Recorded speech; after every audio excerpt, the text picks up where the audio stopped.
Le pouvoir imaginaire, une série d'émissions enregistrées à Toulouse, à Saint-Pierre-des-Cuisines, dans le cadre du Marathon des mots, en partenariat avec Philosophie Magazine. Aujourd'hui, le racisme est-il soluble dans la diversité? Invité Sophie Guérard de la Tour, à la lecture Julie-Marie Parmentier, à la réalisation Rafik Zénine.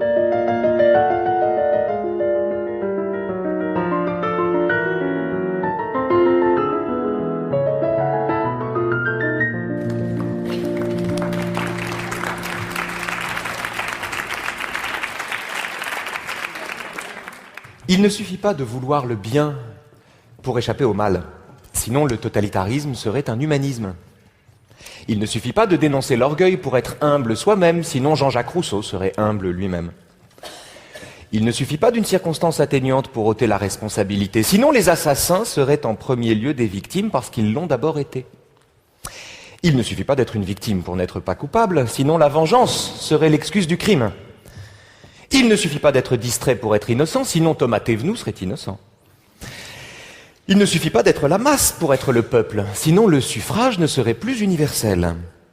Il ne suffit pas d'adhérer aux républicains pour être républicain. En fait, je ne suis même pas sûr que ce soit nécessaire. Il ne suffit pas d'être un dévot pour ne plus être un homme, sinon Tartuffe ne serait pas hypocrite. Il ne suffit pas de prier tous les jours pour être un bon religieux, sinon Christine Boutin serait un bon religieux. Il ne suffit pas d'être un bourgeois pour être un salaud, sinon les gens seraient coupables avant d'être jugés. Il ne suffit pas de manger à sa faim pour être libre, sinon les Chinois des villes seraient libres. Il ne suffit pas d'être cultivé pour cesser d'être bête, sinon les auditeurs de France Culture seraient tous intelligents. Il n'a jamais suffi de pratiquer le blasphème pour être raciste, sinon Cabu, Charb et Wolinski seraient racistes. Il ne suffit pas d'expliquer pour comprendre, sinon l'étranger de Camus serait un monstre sans cœur. Il ne suffit pas de dénoncer la loi du marché pour y échapper soi-même, sinon Alain Badiou ne serait pas un phénomène de librairie. Enfin, il ne suffit pas d'une anaphore pour dire quoi que ce soit, sinon tout ce que je viens de vous dire vous aurait convaincu. Mais alors, au nom de quoi? De quelle bénédiction, de quelle exception républicaine suffirait-il de défendre la diversité pour échapper au racisme? La diversité serait-elle la seule vertu qui échappe à son jumeau satanique? Et la discrimination positive n'est-elle pas d'abord, comme son nom l'indique, une discrimination? C'est de cela qu'on va parler maintenant. J'aimais depuis toujours les soirées d'élection présidentielle. Je crois même qu'à l'exception des finales de Coupe du Monde de football, c'était mon programme télévisé favori. L'extrême diversité des intervenants, les politologues, les éditorialistes politiques de premier plan, les foules de militants en liesse ou en pleurs au siège de leur parti, les hommes politiques enfin, leurs déclarations à chaud, réfléchies ou émues, l'excitation générale des participants donnait vraiment cette impression si rare, si précieuse, si télégénique de vivre un moment historique en direct. Dès que David Pujadas prit l'antenne à 19h50, je compris que la soirée électorale s'annonçait comme un très grand cru et que j'allais vivre un moment de télévision exceptionnel. Pujadas restait bien entendu très professionnel, mais à l'éclat de son regard, on ne pouvait s'y méprendre. Les résultats qu'il connaissait déjà, qu'il aurait le droit de divulguer dans 10 minutes, étaient une énorme surprise. Le paysage politique français allait être bouleversé. C'est un séisme, annonça-t-il d'emblée au moment où s'affichaient les premiers chiffres. Le Front National arrivait largement en tête avec 34,1% des suffrages. Bon, ça, c'était presque normal.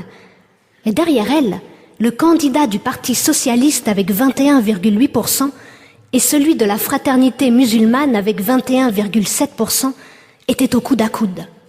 Ils étaient séparés par si peu de voix que la situation pouvait basculer. Allait même probablement basculer à plusieurs reprises au cours de la soirée.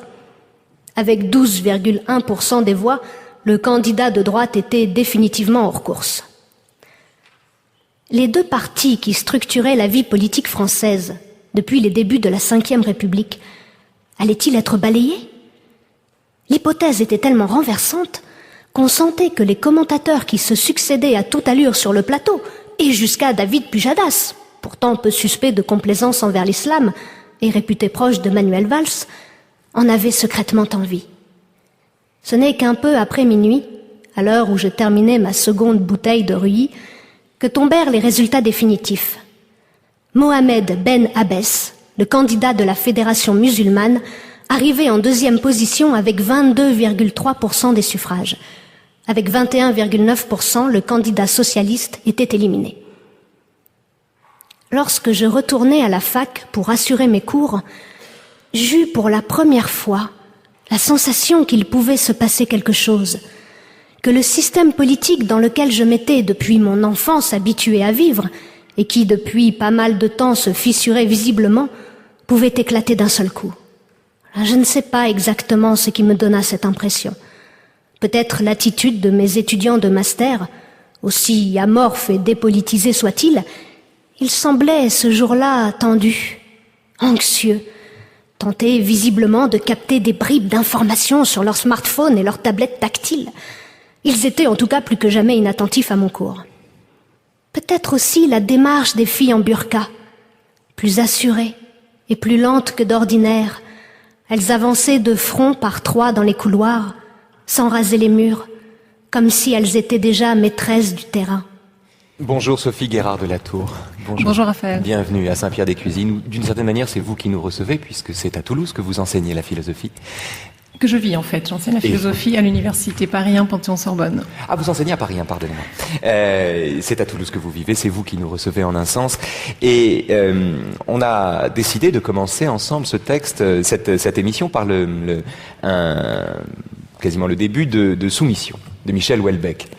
Et cet extrait, où on reconnaît immédiatement d'ailleurs le style de Houellebecq, le style à la fois taciturne et fleuri de Michel Houellebecq, avec une image finale dont je voudrais que nous partions, qui est l'image de ces étudiantes qui marchent par trois, en burqa, et qui donnent le sentiment d'être déjà maîtresses du terrain. Alors, il ne s'agit évidemment pas de savoir ce que vous inspire cette image, mais plutôt ce que vous pensez du fait que Houellebecq, dans son exercice de politique fiction, se serve d'emblée de cette image pour exprimer le désarroi du professeur de littérature française qu'il est à l'université, spécialiste de Huysmans, qui se retrouve confronté à cette situation inédite. Comment comprenez-vous cette image ?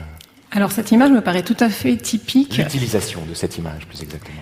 Elle me paraît tout à fait typique pour illustrer la façon dont justement la diversité dont vous parliez en introduction est construite dans les représentations collectives, l'imaginaire qu'on pourrait qualifier de national en France, et Houellebecq, avec le succès qu'a connu ce livre, en est une très bonne illustration.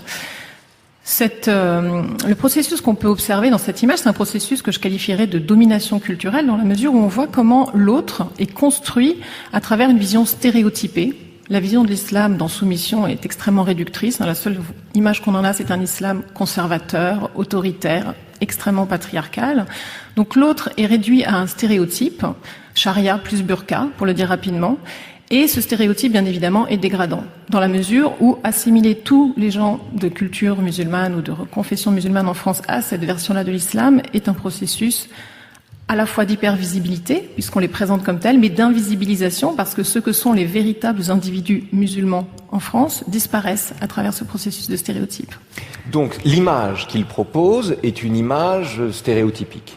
Est-ce que de ce point de vue, il ne répond pas par un stéréotype aux stéréotypes que les étudiantes qu'il décrit peuvent avoir de l'enseignement qu'elles reçoivent? Est-ce que ça n'est pas au fond stéréotype contre stéréotype? Est-ce que l'examen de conscience doit se faire dans un seul sens?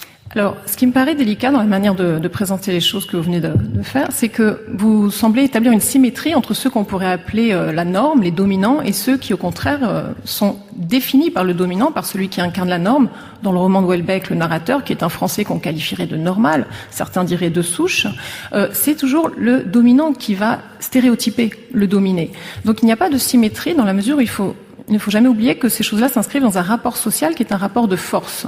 Celui qui va déterminer l'autre, cette diversité imposée d'en haut, c'est le dominant. Et ce qui est très intéressant dans ce roman, c'est la question de la menace. L'islam est décrit comme une menace qui va soumettre la population majoritaire française. Or, c'est quelque chose d'assez paradoxal de présenter les minoritaires, c'est-à-dire des gens qui globalement sont absents des postes décisionnels, des postes à responsabilité qui sont d'une certaine manière exclus de tout ce qui incarne le pouvoir en France, ces gens-là sont décrits comme une menace politique. Donc on peut se poser la question qui est de savoir pourquoi est-ce que le dominant se sent menacé par le minoritaire ou le dominé. Et à mon avis, cette menace vient du fait que, à cause du grâce plutôt, je devrais dire, du contexte démocratique dans lequel nous vivons, les minoritaires s'emparent de leurs droits, liberté de conscience, liberté d'expression, pour faire valoir leur place, leur visibilité dans l'espace public, pour ne pas être réduits nécessairement à des clichés. Et là, je ne parle pas nécessairement des burqas, mais plutôt des personnes qui sont des musulmans différents, libéraux, progressistes. Donc, les personnes qui s'emparent de leurs droits démocratiques pour se faire voir autrement, en faisant ça, ils remettent en cause les hiérarchies culturelles, les normes qui informent implicitement l'imaginaire national français. Et c'est là que ça crée ce que certains ont appelé un processus, une situation plutôt d'insécurité culturelle. C'est-à-dire que ceux qui jusqu'ici se vivaient normalement, de manière évidente, comme normaux, d'un seul coup sont remis en cause dans leur position de normalité. Et ça crée une insécurité qui peut générer des processus d'agressivité, de racisme qui se réactivent. Pardon Sophie, mais est-ce que l'idée selon laquelle la société serait partagée entre dominants et dominés selon un critère arithmétique, puisque les dominants seraient plus nombreux que les dominés, n'est pas elle-même déjà un stéréotype? Et alors, deuxième question, est-ce que pour le coup, on n'est pas dans l'expression de cette domination, de la domination dont vous parlez, dans la volonté apparemment d'ouverture qui consiste à justement attribuer des postes décisionnels aux dominés, entre guillemets, sur la seule base, non pas de leurs compétences, mais de leur appartenance à une communauté vécue elle-même comme minoritaire au sein de la République. Est-ce qu'au fond, l'exercice de d'abord, est-ce que la domination, l'idée de domination n'est pas elle-même un stéréotype ?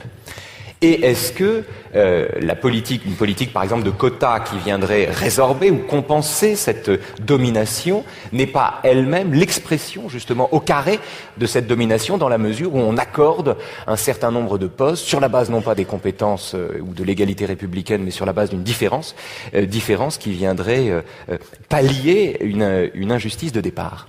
Alors, pour répondre à la première question, est-ce que l'idée de domination n'est pas un stéréotype ? Il faut voir que c'est quand même pas une vue de l'esprit, le rapport de domination sociale. Ce que j'entends par domination... Non, mais l'intégrisme non plus n'est pas une vue de l'esprit. Ce que je veux dire, c'est que dans ces cas-là, on peut reprendre... Chacun pourra justifier son propre stéréotype. Tout à fait. Mais je pense que si on veut prendre au sérieux les problèmes de radicalisation identitaire ou religieuse dans notre pays, il va falloir à un moment regarder en face ces processus de domination sociale. Et un processus de domination sociale, c'est tout simplement quand justement, à cause de normes racistes, sexistes ou homophobes, les minoritaires sont enfermés dans une espèce de catégorie homogène où ils ne peuvent plus exister en tant qu'individus. Et ça, c'est vraiment typique de la pensée raciste, sexiste, homophobe, c'est que l'individu n'existe plus. Pensez, pour prendre l'exemple du sexisme, on va sortir un peu de l'ethno-religieux, quand Ségolène Royal s'énerve à la télévision, sa colère sera perçue comme un trait féminin qui illustre son incapacité à exercer le pouvoir. Quand Nicolas Sarkozy s'énerve, c'est quelque chose... Ça, c'est parce qu'elle avait dit dans le débat avec Nicolas Sarkozy, elle avait dit « je ne m'énerve pas, je suis en colère ». Et la France entière avait eu du mal à faire la nuance entre cette distinction trop subtile pour les téléspectateurs. Alors l'exemple n'est peut-être pas le bon, mais ce que je veux dire par là, c'est que très régulièrement, on reproche aux minoritaires un trait qu'on va considérer comme représentatif de ce qu'il est en tant que représentant l'essence de son groupe, alors que le majoritaire sera toujours du côté de l'individu qui est libre et qui peut se déterminer lui-même. Et c'est vrai dans le cas d'une minorité majoritaire, comme le cas des femmes. Tout à fait. Ça vaut. Alors oui, ça permet aussi de préciser un point que vous avez soulevé sur l'idée qu'il y aurait deux blocs, que c'est statistique. Non, le rapport majorité-minorité n'est pas statistique. Dans le cas des femmes, il y a à peu près autant d'hommes que de femmes. C'est un rapport social et politique. On parle de minorité à partir du moment où un groupe social est systématiquement marginalisé, a des difficultés à accéder à certains postes décisionnels, à certains postes de pouvoir. Donc les femmes sont des minorités dans la mesure où elles sont quasiment encore, pas absentes, mais trop peu nombreuses dans les parlements, dans les instances de décision des grands groupes. C'est dans ce sens-là qu'on est une minorité. Donc c'est social et politique, c'est certainement pas statistique. Et ensuite, c'est quelque chose de pluriel. Vous pouvez être dominé à plusieurs titres. Vous pouvez l'être en tant que femme, de culture musulmane, et je dirais même arabe, parce que derrière tout ce qu'on dit à propos de l'attitude, de cette stéréotypification des musulmans, bien souvent, c'est tout simplement du racisme anti-arabe qui s'exprime autrement. Donc on peut être dominé pour des raisons de sexe, de race, de classe sociale, et ces choses-là sont bien évidemment intersectionnelles. Elles peuvent se cumuler. Donc les groupes ne sont pas des espèces d'entités justement homogènes. Ça, c'est comme ça que le majoritaire le voit. Ce sont des individus qui peuvent subir des processus de domination, et certains individus, une femme arabe peut se retrouver par exemple à l'intersection de deux types de domination. Mais alors justement pour préciser la deuxième temps de la question que je vous posais tout à l'heure, oui, sur les quotas. Dans quelle mesure est-ce que le blocage des postes, de l'accès des postes par exemple, des postes postes de décision sur des critères sociaux ou des critères raciaux, il faudra peut-être établir une distinction là aussi. Est-ce que le blocage des postes ne relève pas de la même tendance délétère et anti-républicaine que la facilitation d'accès à ces postes sur la base de ces mêmes critères? Est-ce qu'au fond, c'est pas le même problème? Quelle est la différence entre la diversité, entre la discrimination positive et un racisme vertueux? Alors, ce serait, à mon avis, peut-être intéressant d'envisager cette question après la lecture du texte de Dworkin. On va l'entendre tout de suite. Justement, d'accord. Alors, on va l'entendre tout de suite. On va entendre coup sur coup un texte de Ronald Dworkin qui défend une politique de quotas. Et puis, parce qu'à la fin d'une vérité, il faut toujours envisager la vérité d'en face, un extrait de La Tâche de Philippe Roth, où le professeur Coleman a été indûment accusé de racisme. Écoutez. Julie Marie. On entend souvent dire que les programmes de discrimination positive visent à promouvoir l'avènement d'une société racialement divisée et consciente de l'être, où chacun des différents groupes ethniques et raciaux aurait droit, en tant que groupe, à une certaine proportion des ressources, des positions professionnelles ou des opportunités. Or, c'est exactement le contraire. C'est aujourd'hui même que la société américaine est, et a conscience d'être, racialement divisée, conséquence aussi flagrante qu'inévitable d'une histoire marquée par l'esclavage, l'oppression et le préjugé. Les Noirs, hommes ou femmes, garçons ou filles, ne sont pas libres de choisir eux-mêmes les rôles ou les groupes d'appartenance qui les définiront socialement aux yeux d'autrui. Ils sont noirs et aucun autre trait de leur personnalité, aucune allégeance, aucune ambition n'exercera une influence aussi profonde sur la manière dont ils seront perçus et traités par les autres et sur la nature et l'étendue des perspectives de vie qui s'offriront à eux. Le minuscule nombre de Noirs médecins ou exerçant d'autres professions libérales est à la fois une conséquence et une cause persistante de la conscience qu'a le peuple américain de ces divisions raciales. Et c'est l'un des maillons d'une longue réaction en chaîne qui s'auto-perpétue.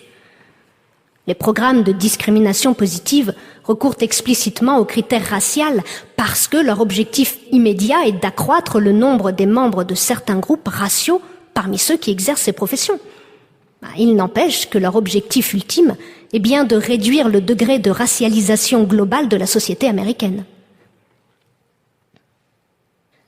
Ce fut à peu près au milieu du second semestre où il avait recommencé d'enseigner à plein temps que Coleman prononça le mot scélérat qui devait le pousser à rompre lui-même tout lien avec l'université. Ce seul mot scélérat parmi des millions prononcés à voix haute pendant les années où il avait enseigné et administré. La classe comptait 14 étudiants. Alors, les premiers cours, il avait fait l'appel pour retenir leurs noms. Comme au bout de 5 semaines, il y avait encore 2 noms qui demeuraient sans écho, Coleman avait ouvert le cours de la 6e en demandant « Est-ce que quelqu'un connaît ces gens? Ils existent vraiment ou bien ce sont des zombies ?» Un peu plus tard dans la journée, à sa grande surprise, son successeur, le nouveau doyen, l'avait convoqué pour répondre d'une accusation de racisme émanant de 2 étudiants absents qui se trouvaient être noirs. Coleman répondit au doyen « J'évoquais la possibilité qu'il n'ait qu'une existence ectoplasmique. Est-ce que ça peut faire le moindre doute ? Ces 2 étudiants n'avaient pas suivi un seul cours. C'est tout ce que je savais d'eux. » J'employais le mot dans son sens communément reçu, son sens premier. Zombies, spectres, fantômes. Je n'avais pas la moindre idée de la couleur de leur peau. Mais comprenez bien le contexte. J'ai dit, est-ce qu'ils existent ou est-ce que ce sont des zombies ? Le problème, le seul d'ailleurs, c'est l'absentéisme de ces 2 élèves, leur fumisterie flagrante et inexcusable. Et le plus amer, c'est que cette accusation n'est pas seulement infondée, elle est aberrante. Alors, en anglais, zombie, enfin, José Camoun, traductrice de Philippe Roth, excellente traductrice de Philippe Roth, José Camoun a traduit le mot anglais de spooks par zombie. Et elle raconte elle-même d'ailleurs qu'elle a longtemps cherché la traduction idoine, c'est-à-dire un mot qui dit à la fois le caractère fantomatique de ces étudiants et qui put en même temps être invoqué à l'appui de la dénonciation des injures qui étaient communément lancées à la figure des Noirs dans les années 50-60. Et elle a tranché, elle a traduit spook par zombie, ce qui se défend. Bon, c'est c'est la ligne qu'elle défend. Mais alors, un point là-dessus. Comment comprenez-vous que lisez-vous dans l'histoire de Coleman, littéralement l'homme charbon de Coleman, qui se voit accusé de racisme pour avoir traité de zombies 2 étudiants dont il ignorait la couleur de la peau? Est-ce qu'on n'est pas là en présence, alors là pour le coup, d'une autre pathologie, d'une pathologie nouvelle, qu'on ne peut pas appeler du racisme, mais le procès d'intention raciste à l'endroit de quelqu'un qui, à double titre, n'est pas concerné par cela. D'une part, parce qu'il n'a jamais vu les étudiants, il ne connaît pas leur couleur de peau, et d'autre part, comme on s'en aperçoit plus tard, parce qu'il est lui-même noir. Alors, ce texte est... Bon, sur la traduction de Spook par zombie, je trouve qu'elle est quand même... Elle est contestable dans la mesure où zombie renvoie pas à l'idée de noirceur et qu'il y a un cliché raciste qui s'exprime aussi dans ce mot-là. Donc la traduction ne rend pas du tout ça. Donc on n'arrive pas à comprendre sans se rapporter au terme anglais pourquoi Spooks. Ça pose problème. Ouais. Donc là, c'est la querelle aux États-Unis qui a été vraiment brûlante du politiquement correct. Dans quelle mesure est-ce qu'on va polisser le langage? Qu'est-ce qu'on peut dire ou pas? Et on est toujours dans le risque d'être pris pour raciste, même si l'on n'est pas, ce qui est le cas de Coleman. Mais ça pose le problème justement de la définition du racisme.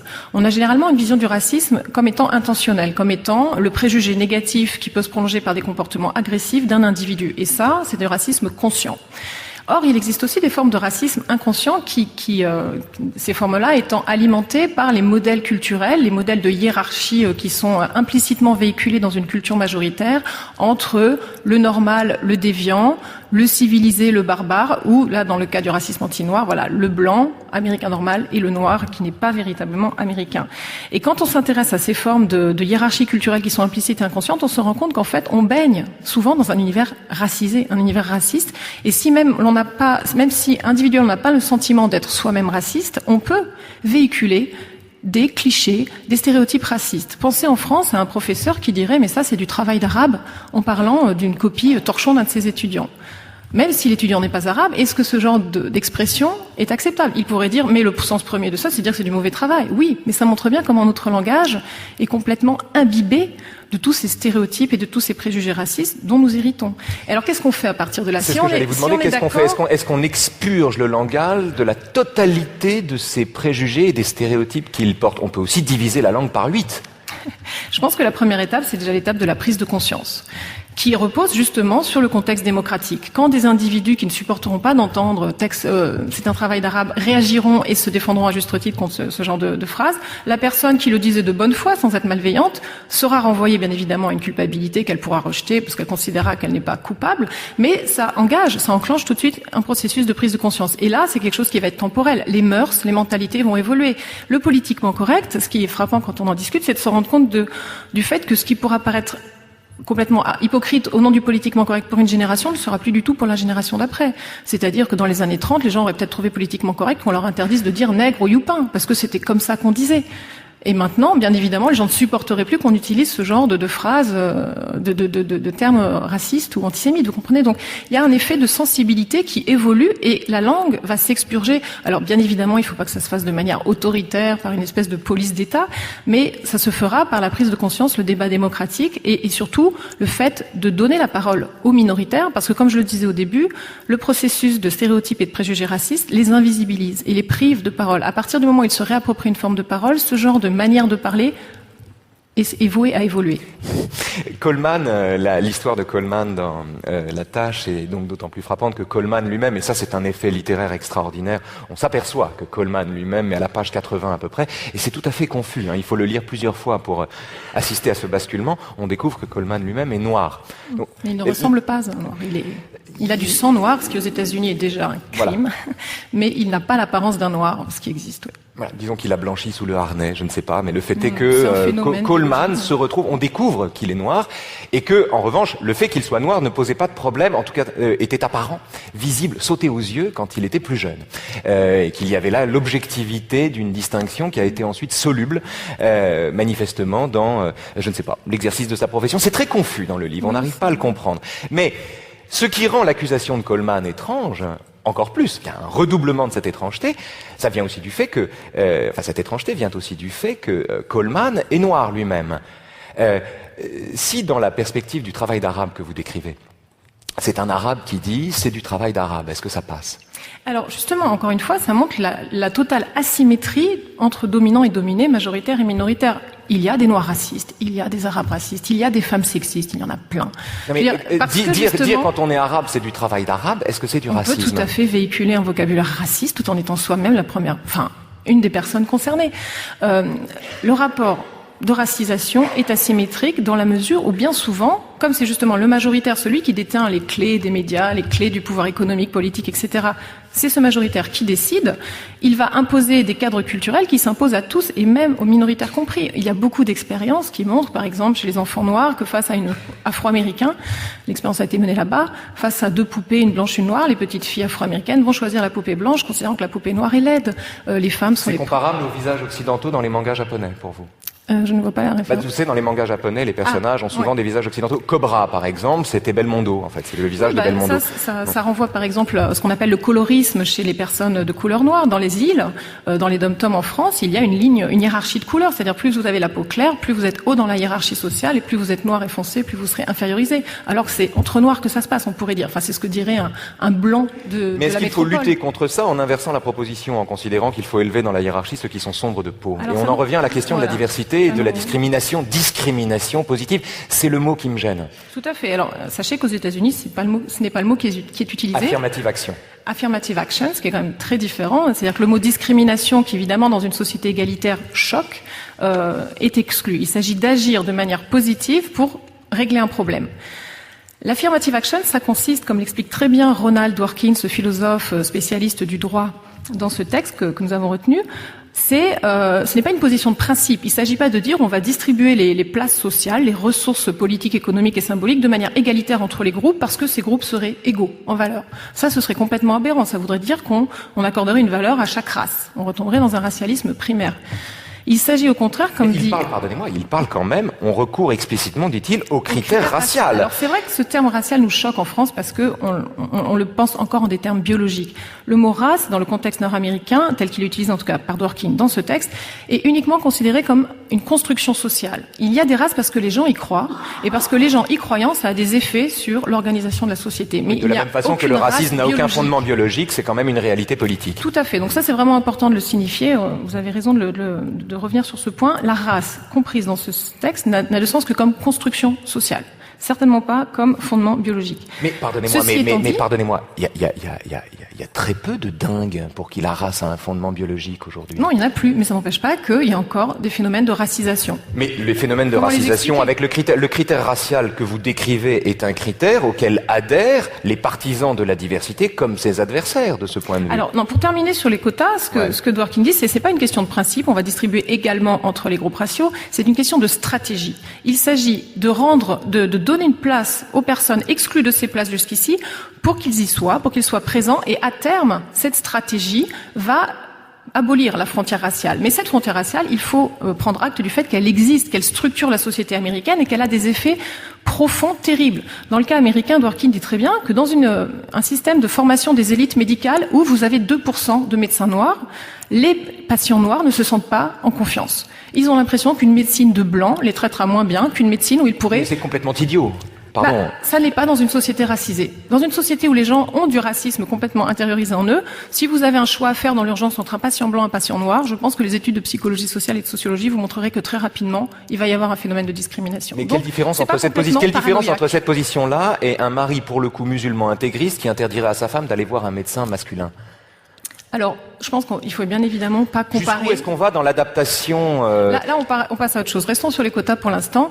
Ces quotas, c'est une question de stratégie universitaire, pas politique, pour abolir une frontière qui existe de fait. Et quel est son objectif? Son objectif, c'est certainement pas de promouvoir la diversité. Son objectif, c'est d'intégrer des gens qui jusqu'ici ne le sont pas. Et cette intégration, elle est requise. Vous me disiez, est-ce que la République peut aller vers ce genre de choses-là? Ça demanderait beaucoup plus de temps pour voir si c'est en envisageable ou pas, mais en tout cas, ce qui est sûr, c'est qu'être républicain, c'est être engagé en faveur de l'égalité. Et l'égalité suppose que l'on intègre tout le monde sur une base égalitaire. On ne peut pas laisser des gens exclus en disant vous êtes des citoyens comme les autres s'ils savent qu'ils n'ont aucune égalité des chances, qu'ils n'ont aucun espoir un jour d'accéder à certains postes. Sophie, vous employez indifféremment l'expression d'égalité et d'égalité des chances. Égalité des chances, oui. Égalité, non. L'égalité n'a pas qu'une existence matérielle, c'est aussi une existence formelle. Est-ce que lutter contre le racisme en introduisant un critère racial qui viendrait prendre le contre-pied des stéréotypes, des préjugés ou des usages d'une société en place, ça n'est pas une façon justement de malgré les intentions vertueuses qui le meuvent, de se déplacer ou d'ajourner justement la résolution du problème. Considérer, au fond, est-ce qu'il n'est pas contradictoire de considérer que le racisme est soluble dans une discrimination parce que cette discrimination est positive? Alors, parce que l'objectif de cette discrimination, comme je le disais, ça va être de casser la logique d'homogénéisation et de stéréotypification du minoritaire. À partir du moment où des médecins noirs seront plus nombreux dans la profession médicale aux États-Unis, Dworkin nous dit il va y avoir deux effets. Premier effet sur les collègues blancs. Les collègues blancs vont cesser de penser les noirs comme une race. Ils vont se rendre compte que derrière cette race des noirs, il y a des collègues, tels collègues X ou Y, qui sont des personnes réelles. Donc déjà, on redonne une autonomie à l'individu, ce qui est toute l'importance. Les minorités sont dominées parce qu'on ne les reconnaît pas comme des individus autonomes. Donc intégrer les minorités, c'est aussi en leur donnant accès à ces postes dont ils étaient exclus jusque-là, la possibilité de redevenir des individus dans les yeux du majoritaire. Deuxième effet, c'est sur les membres de la minorité, sur les enfants noirs, qui peuvent trouver ce que les Américains appellent des rôles d'identification positive. On ne se verra jamais médecin si dans un pays il n'y a aucun médecin en étant noir, on vit dans un pays où il n'y a aucun médecin noir. C'est la même chose pour les femmes. C'est présumé que l'identification repose uniquement sur la peau, c'est reconduire le critère racial à l'instant où on prétend le conjurer. Mais parce que dans une société racialement fracturée, c'est le cas. Donc, on lutte par le racisme contre le racisme. Non, parce que justement, en redonnant la place à des individus qui ne sont pas que leur peau, que leur couleur de peau, on permet justement de déconstruire cette fracture raciale. Enfin, c'est en tout cas l'intention de ces programmes-là, c'est d'intégrer. On va entendre Barack Obama. C'est le discours de Philadelphie, le très beau discours de campagne de Barack Obama, discours de Philadelphie. Écoutez. Je suis le fils d'un noir du Kenya et d'une blanche du Kansas. C'est une histoire qui n'a pas fait de moi le candidat le plus conventionnel. Mais c'est une histoire qui a inscrit jusque dans mes gènes l'idée que cette nation est plus que la somme de ses composantes, qu'à partir de beaucoup, nous formons vraiment un tout unique. Pendant toute la première année de cette campagne, et cela en dépit de toutes les prédictions contraires, nous avons vu à quel point le peuple américain soutenait ce message d'unité. Malgré la tentation de voir ma candidature à travers un prisme purement racial, nous avons remporté d'impressionnantes victoires dans des États dont la population était parmi les plus blanches du pays. Alors, cela ne veut pas dire que la question raciale n'a pas émergé dans la campagne. À plusieurs stades de la campagne, des commentateurs m'ont jugé soit trop noir, soit pas assez noir. À un bout du spectre, nous avons entendu dire implicitement que ma candidature était d'une certaine manière un exercice de discrimination positive, qu'elle était fondée seulement sur le désir de libéraux naïfs de s'acheter une réconciliation raciale pour pas cher. À l'autre bout, nous avons entendu mon ancien pasteur, le révérend Jeremiah Wright, exprimer des opinions qui peuvent non seulement accroître le fossé racial, mais aussi des opinions qui dénigrent à la fois la grandeur et la bonté de notre nation, qui offensent tout aussi bien les blancs que les noirs. Tout comme la colère noire s'est souvent avérée contre-productive, de même les rancunes blanches ont détourné l'attention des véritables causes du malaise de la classe moyenne. Washington, où règnent des lobbies et des intérêts particuliers, une politique économique qui favorise quelques-uns au détriment de tous les autres. Mais là encore, si l'on traite ces rancunes des Blancs américains par l'indifférence, si on les estampille comme étant de l'égarement, voire du racisme, sans reconnaître qu'elles se fondent sur des inquiétudes légitimes, alors on contribue à élargir le fossé racial, à bloquer la voie qui mène à une compréhension. Voilà où nous en sommes actuellement. C'est une impasse raciale dans laquelle nous sommes coincés depuis des années. Mais j'ai toujours affirmé ma conviction profonde, une conviction qui prend racine dans ma foi en Dieu et dans ma foi dans le peuple américain, qu'ensemble, nous pouvons aller au-delà de certaines de nos blessures raciales, vers une union plus parfaite. Pour la communauté afro-américaine, Cette voix signifie reconnaître le poids de notre passé, sans pour autant devenir victime de ce passé. Elle signifie que nous devons insister pour que l'équité soit assurée dans tous les aspects de la vie américaine. Mais elle signifie également que nous devons lier nos revendications particulières, meilleurs services de santé, meilleures écoles, meilleurs emplois, aux aspirations plus larges de tous les Américains.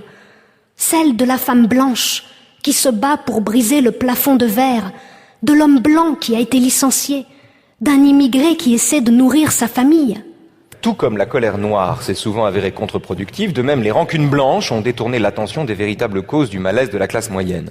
Si l'on traite ces rancunes des blancs américains par l'indifférence, si on les estampille comme étant de l'égarement, voire du racisme, sans reconnaître qu'elles se fondent sur des inquiétudes légitimes, alors on contribue à élargir le fossé racial, à bloquer la voie qui mène à une compréhension. Comment vous comprenez ce moment-là du discours d'Obama ? Alors, les inquiétudes légitimes, elles sont essentiellement d'ordre social, c'est-à-dire que derrière le racisme... On peut mettre derrière la détresse de l'homme blanc façon Houellebecq. Hein. C'est aussi à ça qu'il pense. Moi, je la mettrais pas personnellement. je mettrais vraiment pas sur le même plan la détresse de Houellebecq et celle d'un petit blanc menacé par la fermeture de son usine et dans une vraie situation de précarité sociale, ce qui n'est pas le cas du prof de fac qu'incarne le narrateur de Houellebecq. Donc, je pense que effectivement la difficulté de l'émergence de ces thématiques multiculturelles, identitaires, liées aux minorités, c'est qu'elles tendent à brouiller le rapport entre inégalités sociales et ce qu'on pourrait appeler vaguement des inégalités culturelles. À mon avis, les deux sont étroitement liés, bien évidemment qu'il y a souvent des effets cumulatifs. Quand on est racisé, c'est aussi souvent, le problème du racisme en France, il est lié au fait que les immigrés sont généralement surreprésentés dans les classes les plus défavorisées, puisque l'industrialisation française a expliqué l'immigration massive en France et les immigrés sont surreprésentés dans les classes ouvrières, donc dans les classes populaires. Et donc il y a aussi un racisme de l'élite contre le peuple qui s'exprime, c'est aussi le rejet de l'élite contre le peuple qui s'exprime dans le racisme. Donc c'est quelque chose qui a une composante sociale indéniable. Donc, il ne faut pas séparer le social de ce qui relèverait des modèles culturels qui renvoient à des formes d'attitudes racistes ou ethnocentriques, mais malgré tout, elles ne se réduisent pas complètement l'une à l'autre. Si on reste sur la situation américaine, encore une fois, je ne suis pas du tout spécialiste de la politique américaine, mais ce que Dworkin montre aussi dans son article, c'est que quand certaines universités de médecine ont cherché à se passer du critère racial et à s'en tenir à un critère social, donc en réservant des places à des candidats issus de milieux défavorisés, on se rendait compte que ça ne réglait pas le problème de l'accès d'étudiants noirs aux universités. Donc, il y a malgré tout deux choses qui se combinent. Ça, c'est une philosophe qui s'appelle Nancy Fraser qui l'a très bien montré. Il y a des inégalités qui sont liées, à la classe sociale à laquelle vous appartenez et des inégalités qui sont liées au statut. Et ces inégalités de statut ont une forme d'autonomie. Vous pouvez être un cadre supérieur noir, ou prenons l'exemple de la médecine pour continuer encore, un médecin noir qui sera pris pour un brancardier parce qu'on n'imagine pas qu'un médecin puisse être noir. Ça, c'est un exemple qu'on peut imaginer où vous allez voir là que la classe sociale ne se superpose pas complètement avec l'inégalité de statut qui fait que quand vous êtes noir, vous êtes tout de suite considéré comme étant un peu en dessous de la norme. Le cas de figure que vous décrivez, il y a un épisode comme ça de Urgence, c'est une réminiscence, c'est vieux comme le monde, mais enfin, où arrivent deux personnes blessées par balle, un dealer manifestement et son client. L'un est noir, l'autre est blanc, et on se précipite pour soigner le blanc en premier, dont on pense qu'il est le client du dealer. Or, c'est lui le dealer. Ça rejoint le problème de la confiance dont on parlait tout à l'heure. Comment est-ce que dans une société raciste, comme racialement divisée comme les États-Unis, des Noirs peuvent véritablement faire confiance à ceux qui sont dans les postes de compétences et qui sont blancs. L'une des questions qui sous-tend le dialogue que nous avons, c'est la question de savoir si la France peut être suffisamment américaine en vérité. Voilà. C'est-à-dire, c'est une modalité tout à fait intéressante de l'américanisation de la société française qui passe par les accommodements raisonnables, ce que les anglo-saxons appellent les accommodements raisonnables, ou bien par cette promotion, cette affirmative action que les Américains emploient plus volontiers que nous. Un point. Pendant la campagne électorale d'Obama, dans le Mississippi, il y a eu un reportage un jour, on est allé voir les gens, mais alors vraiment, l'Amérique profonde, l'Amérique de souche, si vous voulez, il n'y a pas plus blanc. On est allé voir, des journalistes sont allés les voir et leur ont posé la question, leur ont demandé pour qui ils allaient voter, et extraordinaire réponse, c'était « I'm gonna vote for the nigger ». Qu'est-ce que ça vous inspire, ça? Que nous baignons dans un langage racisé. Je crois que c'est Alexis Génie qui Est-ce que c'est du racisme ou est-ce que c'est juste racisé? Quelqu'un qui dit « I'm gonna vote for the nigger », qui donc réaffirme son racisme tout en affirmant que ça ne l'empêche pas.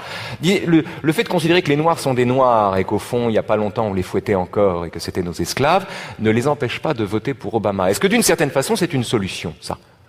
Mais Encore une fois, il y a deux niveaux de racisme. Il y a le racisme conscient, explicite, qui peut être très agressif. I'm gonna vote for the nigger.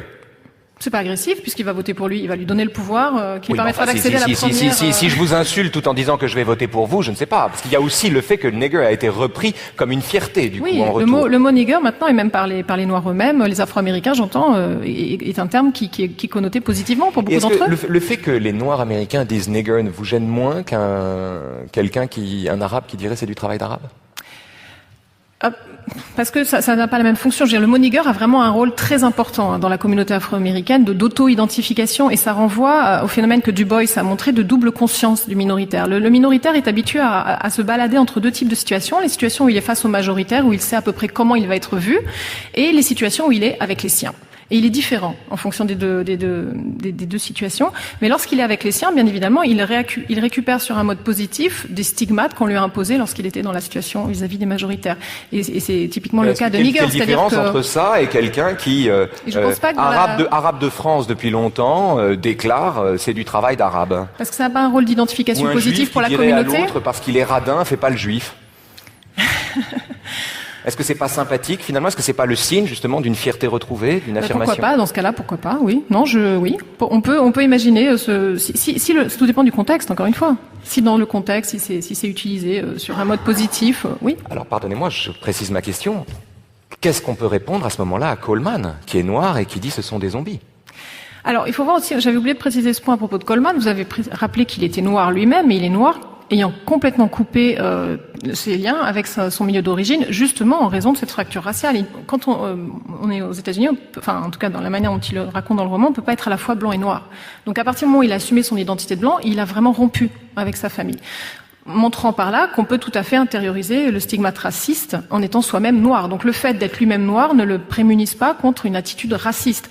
Ça ne l'empêche pas de baigner dans cet univers linguistique où, malgré tout, il y aura des clichés racistes. Parce que le problème, c'est qu'il le fait sans être conscient. Si un juif dit « ne fais pas le juif » avec humour, il y a déjà une distance critique dans ce rapport à la phrase, qui n'est pas le cas de Coleman, qui justement continuait de véhiculer une expression raciste sans même s'en rendre compte. Donc il y a une grande différence entre le faire en s'en rendant compte et le faire de manière inconsciente. Dans la généalogie de la morale, Nietzsche, la première partie de la généalogie de la morale qui est fondamentale et qui sous-tend aussi le débat que nous avons, Nietzsche dénonce ce qu'il appelle l'exorbitante équation démocratique de l'identification de la victime au bon et du fort au méchant. Et il dit tous les malentendus de la démocratie, les pathologies de la démocratie naissent de cette identification indue de la victime à la bonté et de la force à la méchanceté. Que vous inspire cette phrase, ce diagnostic nietzschéen?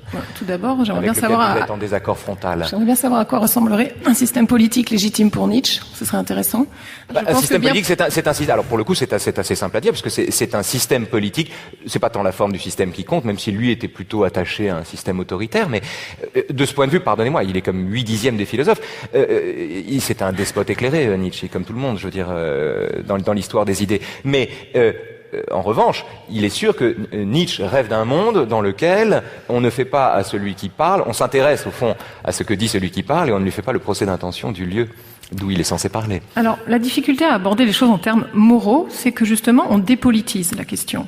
Se poser la question uniquement en termes de coupable, victime, celui qui est fier de dominer, celui qui a honte, ce sont des termes psychologiques et moraux, et on se demande à quoi ça renvoie d'un point de vue social et politique. Je pense que les aborder en ces termes-là, ça réintroduit la confusion dont je parlais tout à l'heure, qui est de mettre sur le même plan le majoritaire et le minoritaire. Et donc, c'est négliger le rapport social qui les détermine comme majoritaire ou comme minoritaire. Pardonnez-moi, c'est qu'il dénonce justement la morale, il dénonce ce dualisme moral. Celui qui fait de la morale, c'est celui qui considère que la victime est innocente parce qu'elle est victime, et que le fort est forcément coupable parce qu'il est fort. Il ne s'agit pas, encore une fois, on n'est pas dans un procès individuel. Dominé, c'est vous qui avez employé ce lexique tout à l'heure. Ce lexique renvoie au fait que pour les dominés, ils sont privés de leur possibilité d'être des individus libres. Ils sont soumis à l'arbitraire d'autrui, au fait qu'autrui pourra, parce qu'il a été déterminé que vous êtes noir, femme, arabe ou homosexuel, vous allez subir une certaine forme de relation sociale qui va vous limitez dans vos opportunités. Discrimination à l'embauche, discrimination à l'accès à certains postes. Est-ce que cette liberté leur est rendue par une discrimination positive? Est-ce que Ramayad a retrouvé sa liberté quand on l'a nommé ministre? Non, parce qu'il n'y a pas eu de véritable programme d'affirmative action mené par Sarkozy. C'était juste donc, du tokenisme. Donc en fait, il n'est pas allé assez loin. Tout à fait. C'était vraiment du saupoudrage.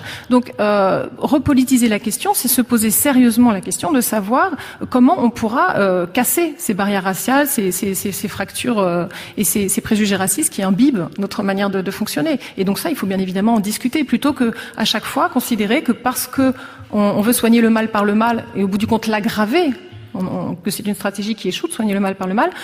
Cet argument-là est un argument conservateur parce que ça aboutit à ne rien faire. Ça aboutit à dire restons en l'état. Or, en l'état, on se rend compte que les discriminations existent et que ça ne progresse pas. Sur notre antenne, Robert Ménard confirme l'existence de statistiques ethniques dans les écoles publiques de sa ville de Béziers. Je vais dans mes écoles, je fais le tour des écoles et je constate ce qu'il en est. On n'établit aucune liste, on essaye de savoir ce qu'il en est pour pouvoir peser sur l'école. La mairie de Béziers classe ainsi les écoliers de la ville par religion selon leur nom. À partir de cette étude, Robert Ménard indique que 2/3 des élèves de Béziers sont issus de l'immigration. Il affirme faire ce fichage pour aider les élèves des écoles défavorisées. Une école où il y a des trous, dans la cour, c'est inadmissible. Donc, donner les moyens, construire les écoles. Quel est le rapport entre un trou dans une école et la confession de l'enfant qui fréquente l'école? C'est déjà difficile, l'école. Quand c'est encore plus difficile parce que c'est des enfants qui n'ont pas les atouts des autres, on donne plus de moyens. Ce genre de fichage communautaire est parfaitement illégal. Les statistiques ethniques sont interdites en France par la loi du 6 janvier 1978. L'objection que fait Jean-Jacques Bourdin à Robert Ménard, c'est de dire qu'il confond la confession musulmane avec le niveau social des élèves et qu'il considère en fichant les élèves musulmans ou en repérant les élèves musulmans, puisque l'argument de Ménard c'était de dire c'est pour leur venir en aide qu'on les fiche. Donc, en fait, deux questions. Que pensez-vous de cette initiative? Et deuxièmement, est-ce que la question ou l'objection de Bourdin qui était de dire mais vous tenez pour défavoriser celui qui est musulman et vous confondez les deux, vous semble recevable? Alors, d'abord, quand on parle de... Rappelons qu'on est à Béziers et que Robert Ménard a déclaré qu'il repérait, on n'a jamais su s'il faisait des fiches ou pas, puisqu'il a rétro-pédalé, mais en gros, qu'il s'intéressait, qu'il repérait qui, dans son école, était manifestement, et au dire du prénom, ce qui est intéressant, de confession musulmane. Oui, mais ce qui est choquant... Laissons de côté le critère fumeux, mais l'intention. Oui, mais non, le critère, c'est très important, non, mais justement. Le prénom, le nom, etc., c'est complètement débile, ça on peut le laisser. Mais l'intention. C'est ce qui se passe politiquement, donc je pense qu'on peut difficilement le laisser de côté, et ça exige commentaire, dans la mesure où là, on voit typiquement Oui, mais vous échapperez pas à l'intention. Un fichage, oui. Tout dépend comment on essaye de mettre en œuvre ces intentions. Un fichage qui est imposé par le haut, qui est imposé par un agent de l'État. Donc par celui qui détient le pouvoir politique, donc ce que j'appellerais, ça relève de la catégorie du majoritaire ou du dominant, celui qui peut décider. Et là, ce type de fichage-là est bien évidemment inadmissible parce qu'il va reposer inévitablement sur les stéréotypes du majoritaire, d'où le recours au prénom et à ces espèces de délits de faciès en un sens élargi. Donc le seul type de mesure de la différence ethnique qui peut être acceptable dans une société démocratique, c'est celle qui est autodéclarative. C'est lorsque les individus vont eux-mêmes décider d'affirmer à quelle catégorie ils estiment appartenir. Très bien. Alors imaginons que Robert Ménard, maire des Biterrois, invite les élèves de toutes les classes à dire ceux qui sont de confession musulmane ou ceux dont les parents sont de confession musulmane. Est-ce que cette initiative, à ce moment-là, vous semblerait plus satisfaisante? Vous savez que cette initiative, elle a été prise récemment, alors j'ai oublié le nom de la ville où ça s'est passé, c'était dans le sud aussi, par des parents musulmans qui ont contesté le fait d'être complètement ségrégés dans certaines écoles. C'est pas pour ça que c'est une bonne idée. Non, mais je veux dire, ils ont réagi. Pourquoi est-ce qu'ils ont réagi? Parce que ce communautarisme qu'on renvoie tout le temps à la face des minoritaires, il est généralement généré par les processus de ségrégation urbaine, de séparatisme social qui viennent des majoritaires, des gens qui ne veulent pas être dans une école de noirs et d'arabes, pour employer leurs termes, et qui vont mettre leurs enfants ailleurs. Donc ce communautarisme-là, c'est un communautarisme qui ne vient pas de la soi-disant communauté maghrébine, c'est plutôt un communautarisme qui va être imposé de facto. Et donc quand les gens réagissent contre ça, quand ils contestent, je pense que là c'est bien. Là c'est utiliser leurs droits démocratiques, leur liberté d'expression pour contester une situation d'injustice sociale, parce qu'ils sont les premiers à pâtir de ce phénomène de relégation urbaine et scolaire. Certains ont parlé d'apartheid scolaire en France. Comment est-ce que l'école républicaine qui prétend former des citoyens peut considérer qu'on va apprendre l'égalité aux enfants lorsqu'on les met en face à des pratiques complètement inégalitaires dès qu'ils sont... J'entends bien, mais comment considérer qu'on lutte contre l'apartheid scolaire en invitant les musulmans à se déclarer musulmans?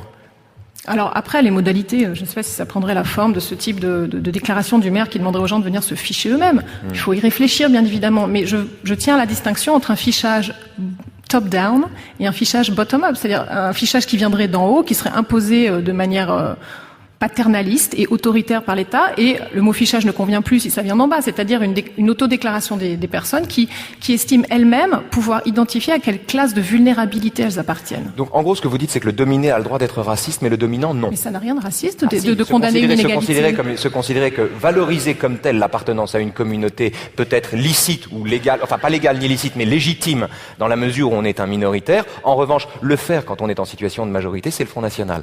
Donc en gros, il y a pour vous une différence, le critère est là. Dominant, dominé. Quand on est dominé, on a des droits que les dominants n'ont pas.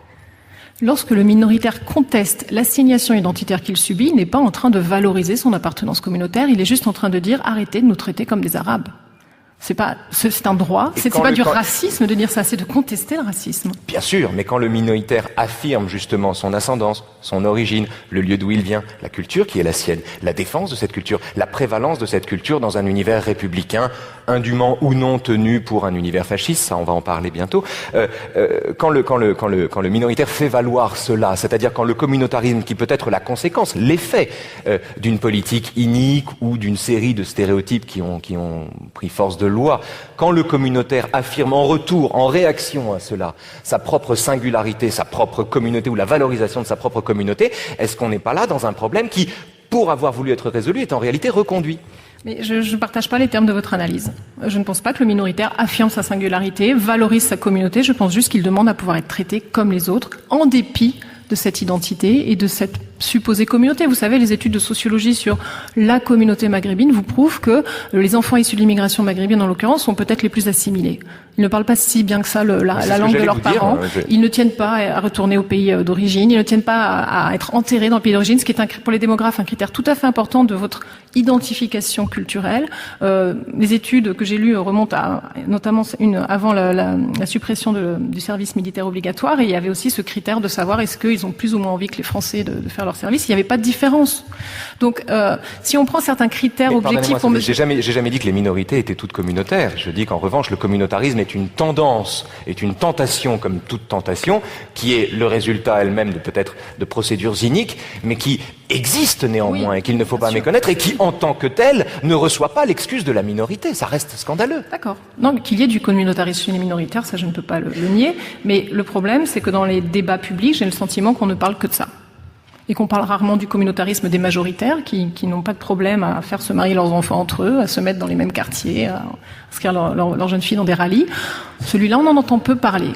Voilà. Donc le communautarisme, certes, il est de tous les côtés, mais encore une fois, ne mettons pas sur un pied d'égalité des gens qui sont dans un rapport social inégal.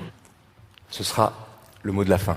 On va laisser, en revanche, le vrai mot de la fin à Romain Gary, si vous en êtes d'accord, à Chien Blanc, qui, pour mémoire, raconte l'histoire merveilleuse de Batka, un chien, un berger allemand, adorable, exquis, mais vraiment un chien aussi merveilleux que certains chiens peuvent l'être parfois.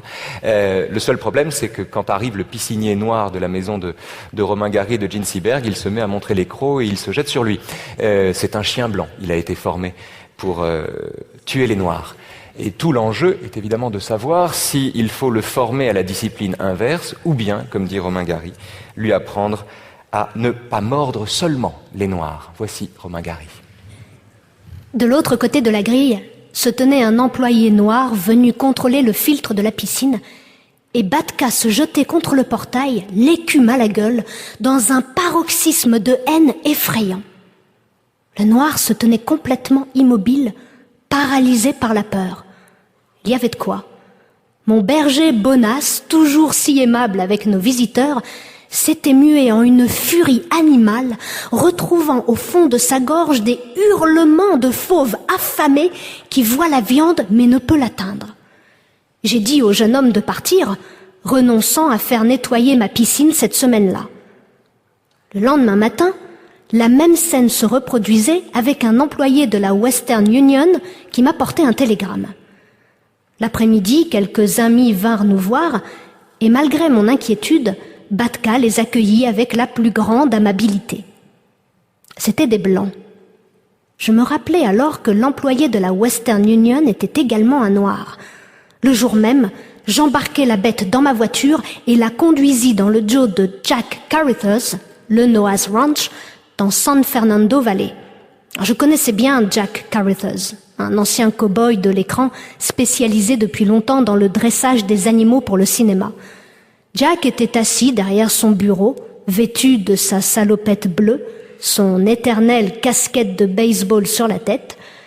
Il m'écouta en silence, mâchonnant un de ces infâmes cigares auxquels l'Amérique s'est condamnée en rompant avec la Havane. « Qu'est-ce que vous voulez que j'y fasse ?»« Guérir l'animal. »« Guérir ?» Jack m'observe de son regard glaçon bleu pâle. « Guérir de quoi ? Ce chien a été dressé spécialement pour attaquer les Noirs. Je vous jure que je ne me fais pas des idées. Chaque fois qu'un nègre s'approche de la porte, il devient enragé. Les Blancs, rien. Ils remuent la queue et donnent la patte. Bon, et alors ? Comment et alors ? Ça se soigne, non ? Non, votre chien est trop vieux. Une petite étincelle moqueuse s'éveille dans son regard.